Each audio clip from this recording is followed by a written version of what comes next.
Tae talaga ha, tae.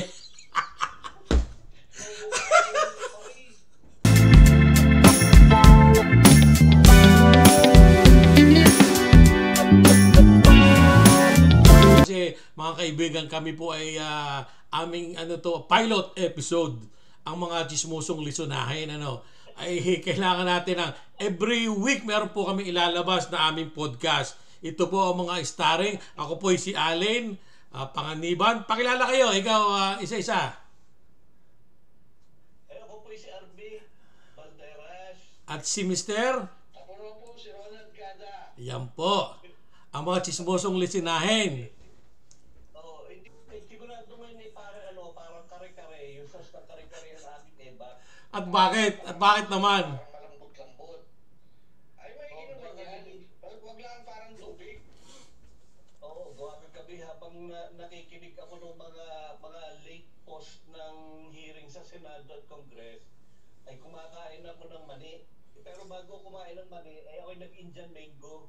Teka, di ba pagka Dumi na yun, ay lumabas yung mga maning kinain mo.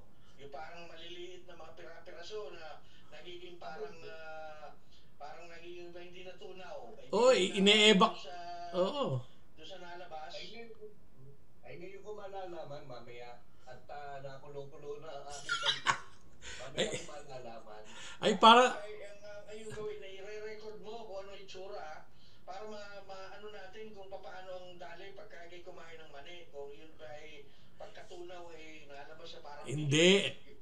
Kailangan nating malaman. husgahan sa Sabado kung maayos yun. Kailangan nating malaman kung sinong mas natutunaw, ang mani o ang mais. Anong lumalabas na pareho? Kumain ng mani Form. sa bukas. At ating alamin. Oo, pero may experience ako pag mais ay may mga butil na mais kasama sa dumi. Pero pag mani ay parang yung lusaw na peanut butter. Gano'n. Ganon. Ay matindi ang panunaw mo. Pero pero totoo ako yan, no? Kaya ako lagi kumakain ng mani, maganda magpadumi sa akin. Ay, maik yan. Kung nga kapagpadumi, mahirap pa yung hindi nadumi. Delikado yun eh. Kaya yung pagdumi, tuwing umaga, ay magandang sign yan na ibig sabihin normal pa yung ating digestive system. Ibig sabihin ko, regular kang dumumi sa umaga. Katawan. Kayo ba yung regular dumumi sa umaga? Abay, oo. May regular. Ako nga ipagminsan dalawang beses ako natae pagminsan sa gabi at saka sa umaga. Aba, hindi magandang panunaw mo. Magandang panunaw mo. Oo. Hindi, sa problema yan, ay siya'y tayo na. Ay tayo usap na usap pa. Ay baka hindi mamaya. Baka kayo mapalabas na dyan. Ng kanyang shorts ay may muyang. Oy, teka. Pero yun, Hindi, itong ating pinag-uusapan ngayon, gusto nating malaman kasi kailangan ito yung no holds barred ito eh. Ito'y curious lang tayo. Anong mas natutunaw, ang manibaga o ang mais? Yun eh. Yun, sabi mo nga, pagka ikaw ay kumain ng mani, pag lumabas parang peanut butter. Pero pag mais ay mais pa rin. Ibig sabihin, mas madaling matunaw ang mani kesa sa mais at ang mais ay butil pa din. yun ay base sa experience ko eh. Ewan ko kayo kung kayo ay naebak na buo pa ang butil. Basta yun sa akin, may nakakasama. Maigi. Malamang talagang hindi... Wari ko mais. Oo, pero pag kinumpara ko ang mani sa mais, para sa tingin ko mas madali akong dumumi pag mais. Ganon. Oo. Pero buo pa rin. Ano bang dapat na mais? Dapat ba binangi?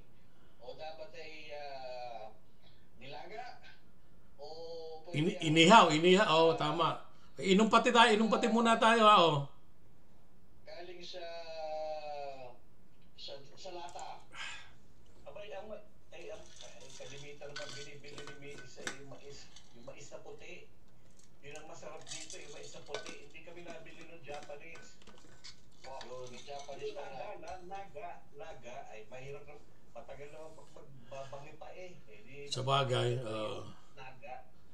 Pero pag hindi ba masarap nasubukan nyo na ba pag umeeba kayo ay yung ginagamitan yun ng ano, yung parang kung tawagin nila dito sa Amerika, yung poop stool. Lalo na kung constipated ka na parang kasi ang natural way daw ng ano ng pag-evac talaga ay yung parang naka-Asian squat. Alam mo yung Asian squat, di ba? Oo. Kaya minsan ginagamitan ng poop stool.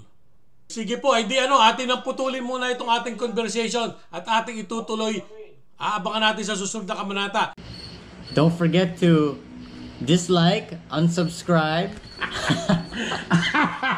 and don't share.